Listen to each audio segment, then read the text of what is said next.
So did you know that black actually has one more deck that I kind of been missing?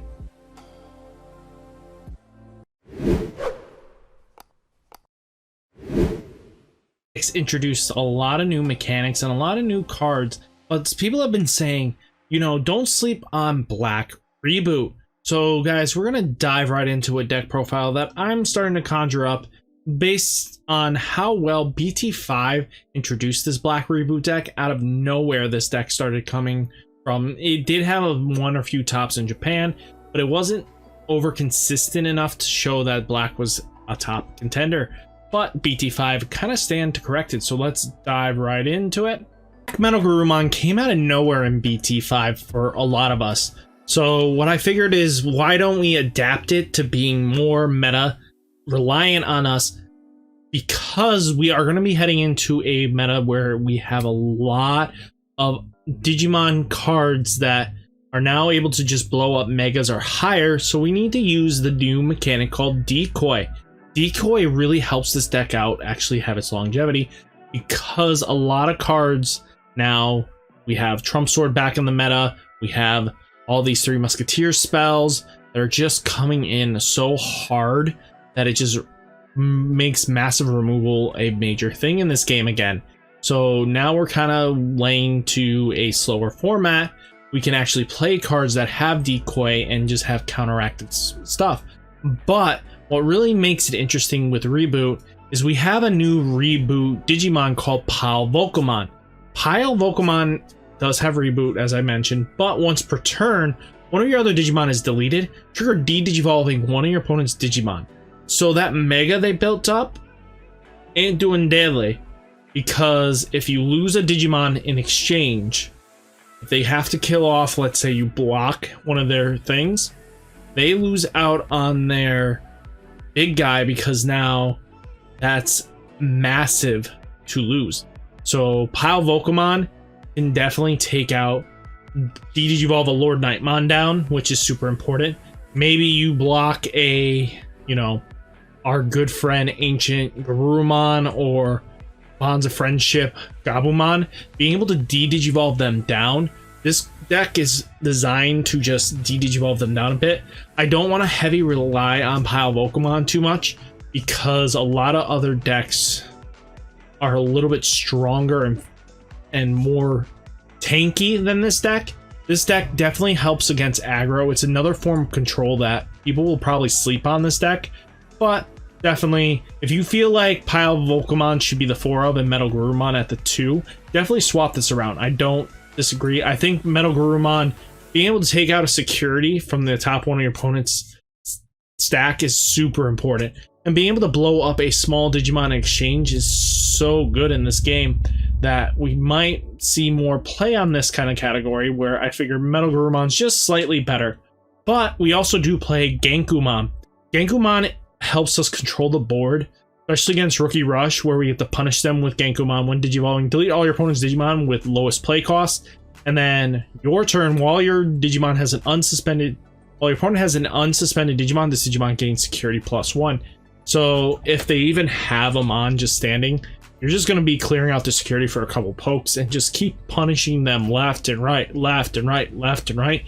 And with Genkumon combo to Witch Tenzorimon, it really does help out, because we do have the Digiburst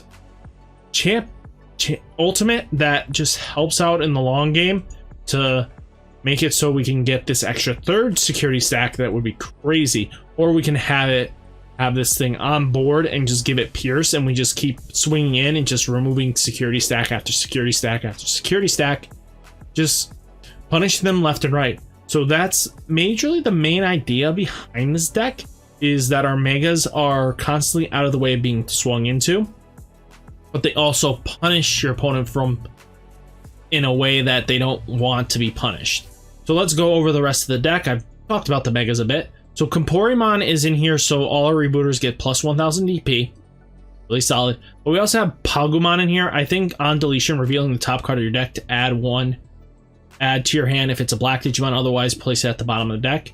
We can make sure that we use the Izzy at the right time. We could get this card to pop off, and we get a plus out of that deal, which is really good. We play the Toy Agumon for Reboot, so if we can get it under Genkumon, Genkumon just becomes more annoying to deal with.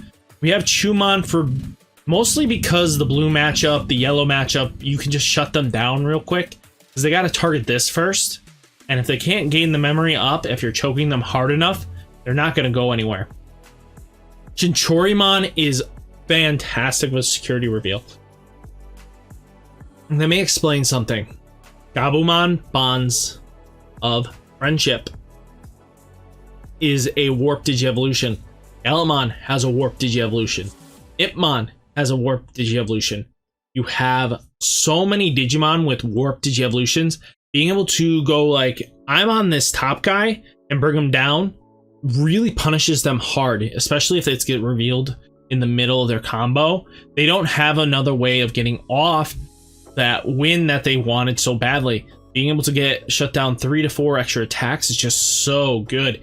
And just bringing down even the Slash Angemon back down to a lower level is just so good, especially if you're facing it in yellow or you're facing Dynasmon or anything like that. Just being able to get it off that Mega does help out because now that's a Mega that's in the drop zone and you just punished it for. So you have Senzorimon, as I mentioned, to help combo with your Megas just to get that extra Pierce or gain that extra power boost. Toy Agumon's in here since we do have Reboot and after we clear out things. So if your opponent didn't attack with a Digimon this turn, trigger draw 1 very easily because we're going to be controlling the board. We will not have to worry too much about how they gain their resources. We're just going to constantly keep gaining resources off of this Toy Agumon. Not even funny. Numamon's in here to be that 3. Just another rookie on play 3, but it's also a great 1-cost evolution. And then you can just go right into your ultimate very easily. Tankgermon is for that quick evolution. We play Mechamon, so it has Decoy. I feel like having Decoy in this deck really helps play the Megas in a little better situation because we're really facing hard times when it comes down to battles like this. There are sometimes your opponents, we're going into a format, as I mentioned earlier, that just has a lot of target removal. If we can just protect the castle and get it so that it transfers over, we're in a good spot, especially when they're trying to get rid of Pile Volcamon or Genkumon or even Millenniumon. Well, Millenniumon and Zawart cannot be protected, which sucks, but Millenniumon has a self-protection anyway. If it gets deleted once, it comes back, so they have to kill it twice anyway, so it's really good to have. Dark Tyrannomon's a 1-cost Evolve blocker. We all love them. We know it. Gogamon is in here for that Digiburst 1. So if we do Numamon, then we play Digivolve into Gogamon. Digiburst this, makes it so we have an extra 2000 DP. Then Digivolve into, let's say, Pile Volcamon or Metal Garurumon. We're just in a solid, Genkomon. We can go Gogamon into Genkomon or Pile Volcamon, and we'll be just pretty solidly set.